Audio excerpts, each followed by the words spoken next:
नमस्कार दोस्तों, आपका स्वागत है आपके अपने YouTube channel DVC arts classes में। आज की इस वीडियो में देखेंगे इंटर बोर्ड परीक्षा 2026 में एग्जाम देने वाले हैं आप सभी। हिंदी का वैसा सब्जेक्ट कुछ लाए हैं 2026 में, इसी में से कुछ रहेगा। 100% लड़ने वाला प्रश्न लाए, सभी प्रश्न को आप अच्छे तरीके से देख लिए। बुक का निचोड़ प्रश्न है, इससे बाहर आपको एक भी प्रश्न नहीं पूछा जाएगा। आप नंबर आप लोग इस चैनल पर बने हैं, है ना। इस चैनल पर आप लोग पूरे क्लास देखते हैं तो 50 नंबर यहाँ पर आप लोग मुट्ठी में कर लीजिएगा। है ना।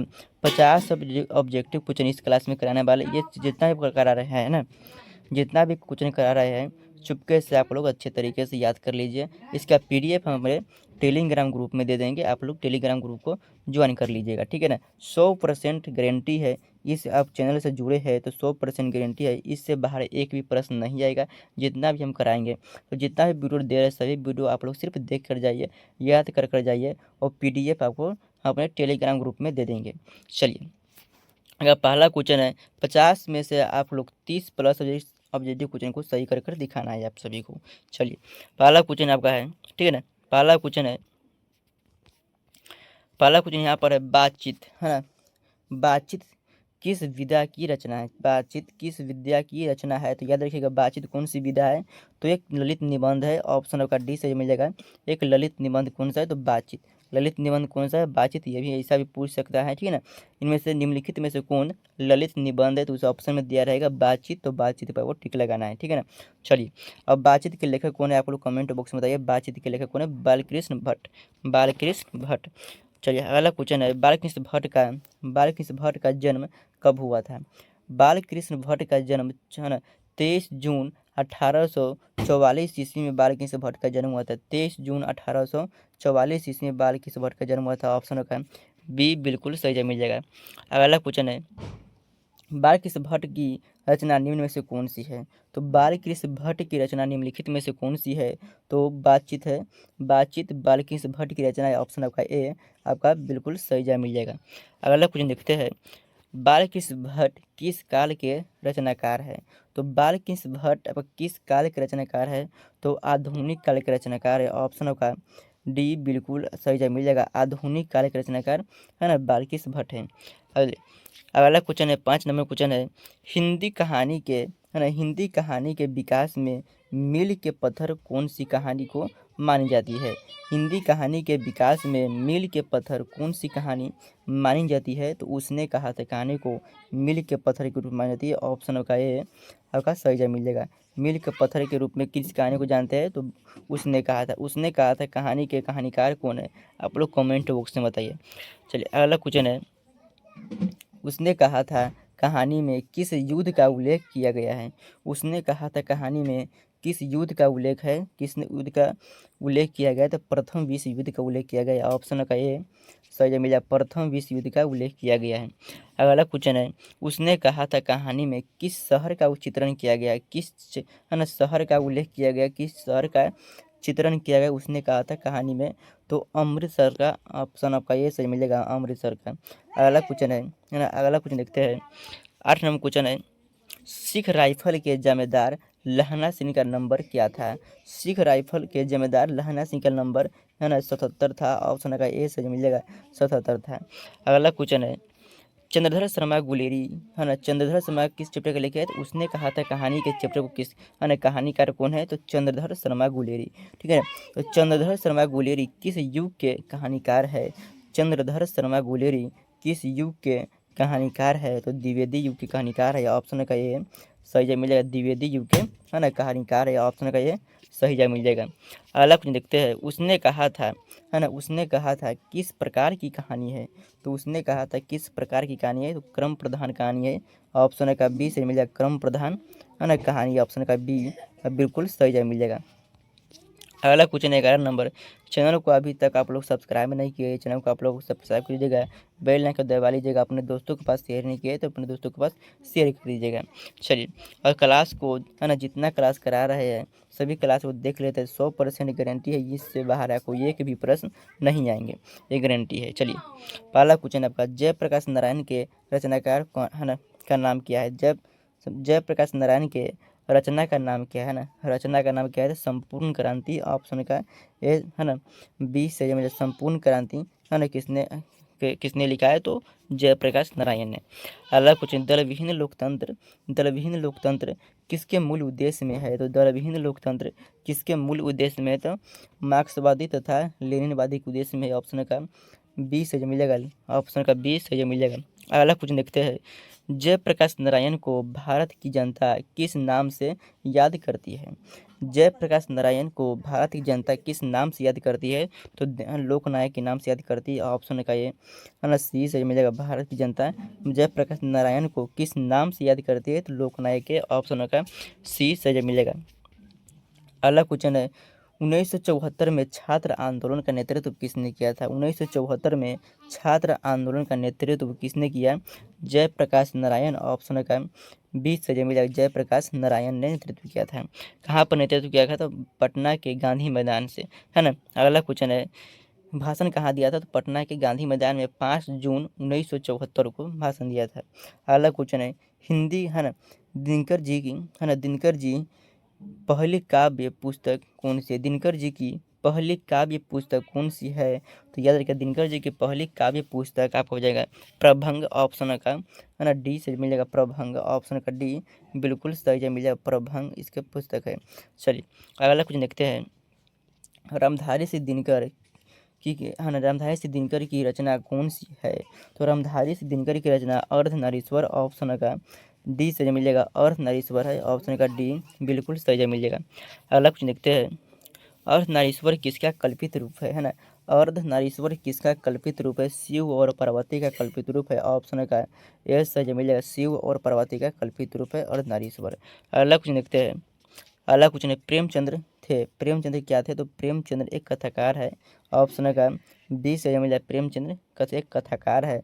चैनल को आप लोग सब्सक्राइब कर लीजिएगा, बेल को दबा लीजिएगा, पीडीएफ लेने के लिए हमारे टेलीग्राम ग्रुप में जुड़ जाइएगा। चलिए दिनकर जी का जन्म बिहार के किस जिले में हुआ था, तो दिनकर जी का जन्म बिहार के बेगूसराय जिले में हुआ था, ऑप्शन का ए सही मिलेगा, बेगूसराय जिले में हुआ था, ऑप्शन का ए बिल्कुल सही मिलेगा। अगला देखते हैं, निम्नलिखित में से किस कहानी में गैंग्रीन का उल्लेख किया गया, निम्न में से किस कहानी में गैंग्रीन का उल्लेख मिलता है, तो गैंग्रीन का रोज शीर्षक कहानी में, ऑप्शन का ए सही मिलेगा, ऑप्शन का बी बिल्कुल सही मिलेगा, रोज में। चलिए अगला देखते हैं, मालती के पति का नाम क्या है, तो मालती के पति का नाम महेश्वर है, ऑप्शन का बी सही मिलेगा, महेश्वर इनके पति के नाम है, तो मालती के पति के नाम है। चलिए अगला क्वेश्चन देखते हैं, लेखक कितने वर्ष बाद मालती से मिलने आया था, तो मालती से मिलने कितने वर्ष बाद आया था, 4 वर्ष बाद, ऑप्शन का बी सही मिलेगा, 4 वर्ष बाद मिलने आया था।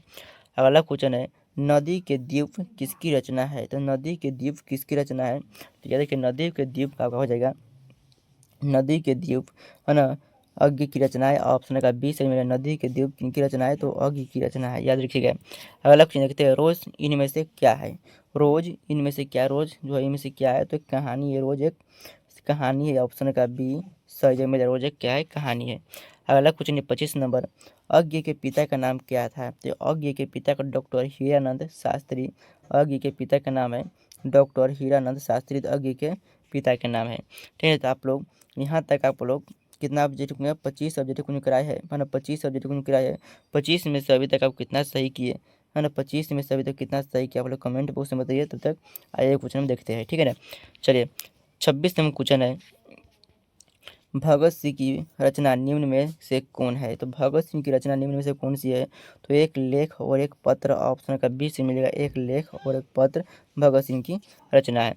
अगला कुछ देखते हैं, अगला कुछ, भगत सिंह किस उम्र में क्रांतिकारी गतिविधियों में शामिल हुए थे, भगत सिंह किस है ना उम्र में क्रांतिकारी गतिविधियों में शामिल हुए थे, तो 12 वर्ष में, ऑप्शन का ए सही है ना, ऑप्शन का बी सही मिलेगा, 12 वर्ष की उम्र में क्रांतिकारी गतिविधियों में शामिल हुए थे।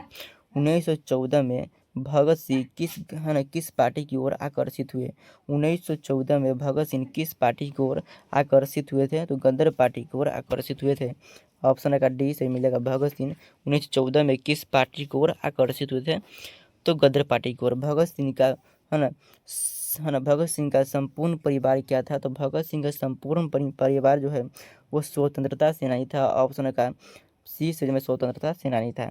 अगला क्वेश्चन है 30 नंबर। गणेश शंकर विद्यार्थी किस पत्र का संपादन करते थे?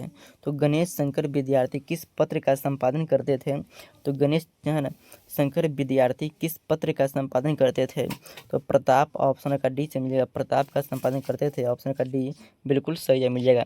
अगला क्वेश्चन है आपस में ढांगर, है ना आपस में ढांगर किस भाषा में बात करते थे? तो आपस में ढांगर किस भाषा में बात करते थे? तो मिस्र ओराव भाषा में बात करते थे। ऑप्शन का सी से मिला, मिस्र ओराव भाषा में बात करते थे। अगला क्वेश्चन है माथुर जी किस राज्य के शिक्षा सचिव नियुक्त हुए थे? तो माथुर जी किस राज्य के शिक्षा सचिव नियुक्त हुए? तो माथुर जी बिहार के शिक्षा सचिव नियुक्त हुए थे। ऑप्शन का सी से जो मिलेगा, शिक्षा सचिव माथुर जी, जगदीश चंद्र माथुर जी किस राज्य के शिक्षा सचिव नियुक्त हुए हैं? तो बिहार के। या देखिएगा ऑप्शन का सी से जो मिलेगा। पुंडलिक जी कौन थे? पुंडलिक जी ने तो पढ़ाए थे, पीछे भी क्लास में कराया है। पुंडलिक जी एक शिक्षक थे, एक शिक्षक थे। ऑप्शन का बी से जो मिलेगा, पुंडलिक जी कौन थे? तो एक शिक्षक थे। ठीक है, याद देखिएगा। अगला क्वेश्चन है ओ सदा नीरा किसको नियमित बनाकर लिखा गया है? तो ओ सदा नीरा किसको नियमित बनाकर लिखा गया है? तो ओ सदा नीरा जो है यहाँ पर किसको नियमित बनाकर लिखा गया है? तो गंडक को नियमित बनाकर लिखा गया है। ऑप्शन का बी से मिलेगा, गंडक को नियमित बनाकर लिखा गया है। अगला क्वेश्चन ओ मेरे सपने क्या है? ओ मेरे सपने क्या है? तो ओ मेरे सपने जो है, ओ मेरे सपने क्या है? तो ओ मेरे सपने नाटक है। ऑप्शन का डी से मिल जाएगा, ओ मेरे सपने क्या है? तो ओ मेरे सपने एक नाटक है। अगला कुछ देखते हैं सिपाही की माँ, है ना सिपाही की माँ शीर्षक पाठ का साहित्य विधा क्या है? तो सिपाही की माँ शीर्षक पाठ का साहित्यिक विधा क्या है? तो एक एकांकी है। पूरे पाठ में एक ही एकांकी है। इसी को ये पूछेगा, सिपाही की माँ तो एक एकांकी है, याद रखिएगा। ऑप्शन का सी से जो मिल जाएगा। अगला क्वेश्चन है जानवर और जानवर, जानवर और जानवर शीर्षक रचना किसकी है? तो जानवर और जानवर शीर्षक रचना किसकी है? तो मोहन राकेश की है। ऑप्शन का बी से मिलेगा, मोहन राकेश की कौन सी रचना है? तो जानवर और जानवर। अगला क्वेश्चन है मोहन राकेश के बचपन का नाम क्या था? तो मोहन राकेश के बचपन का नाम मोहन, है ना मदन मोहन गुलगानी। ऑप्शन का ए से मिलेगा, मदन मोहन गुलगानी। ऑप्शन का ए से मिलेगा। अगला क्वेश्चन है रंगून कहाँ है? रंगून कहाँ है? तो रंगून आपका वर्मा में है। ऑप्शन का बी से जो मिलेगा, रंगून कहाँ है? तो वर्मा में है। अगला क्वेश्चन है, अगला क्वेश्चन इस है ना ईसाई लड़कियां बिस्नी के घर आकर क्या मांगती है? तो ईसाई लड़कियां बिस्नी के घर आकर क्या मांगती है? तो दाल और चावल। ऑप्शन का बी से मिलेगा, चावल और दाल। ऑप्शन का बी से जो मिलेगा। अगला क्वेश्चन देखते हैं 41 नंबर। निम्नलिखित में से, है ना निम्नलिखित में से बिस्नी की पड़ोसन कौन है? तो बिस्नी की पड़ोसन में से कौन है? तो कुंती जो है बिस्नी की पड़ोसन है। ऑप्शन का सी सही मिल जाए, बिस्नी की पड़ोसन कौन है? तो कुंती। अगला प्रश्न देखते हैं नावर सी, नावर सी की, नावर सी की कौन सी रचना है? तो नावर सी की कौन सी रचना है? तो नावर सी की प्रगीत और समाज है। ऑप्शन का सी सही मिलेगा, नावर सी की कौन सी रचना है? तो प्रगीत और समाज रचना है। ऑप्शन का सी संजय मिल जाएगा। अगला क्वेश्चन है नावर सी को कविता के नए प्रतिमान पर, है ना नावर सी को कविता के नए प्रतिमान पर, है ना साहित्य अकादमी पुरस्कार कब मिला था? तो 1971 ईस्वी में कविता के, है ना है ना नावर सी को कविता के नए प्रतिमान पर साहित्य अकादमी पुरस्कार कब मिला था? तो 1971 ईस्वी। ऑप्शन का बी बिल्कुल सही जवाब मिल जाएगा। अगला क्वेश्चन देखते हैं 44 नंबर। वाद विवाद संवाद के रचनाकार निम्न में से कौन है? तो वाद विवाद संवाद के रचनाकार निम्न में से कौन सा है? तो नावर सिंह है। ऑप्शन का ए सही नावर सिंह वाद विवाद संवाद के रचनाकार है। अगला कुछ देखते हैं प्रगीत और समाज के लेखक है। प्रगीत और समाज के लेखक कौन है? तो नावर सिंह प्रगीत और समाज के लेखक है। ऑप्शन का सी से मिलेगा। नावर सिंह किसके रचना है? तो प्रगीत और समाज के लेखक है। अगला क्वेश्चन है सदियों का संताप क्या है? सदियों का संताप शीर्षक कृति किसकी है? तो सदियों का संताप शीर्षक कृति किसकी है? तो सदियों का संताप हो जाएगा आपका सदियों का संताप नावर सिंह की है। ऑप्शन का बी से मिला नावर सिंह की है, सदियों का संताप नावर सिंह की है। अगला क्वेश्चन है निम्नलिखित में दलित आत्मकथा, है ना शीर्षक पाठ कौन है? तो दलित है ना, दलित आत्मकथा शीर्षक पाठ इनमें से कौन है? तो जूठन है। ऑप्शन का बी सही जवाब मिलेगा, जूठन में से ऑप्शन का बी बिल्कुल सही जवाब मिलेगा। अगला क्वेश्चन है, जयप्रकाश नारायण की पत्नी का क्या नाम था? जयप्रकाश नारायण की पत्नी का नाम प्रभावती देवी है। ऑप्शन का सी से मिलेगा, प्रभावती देवी है।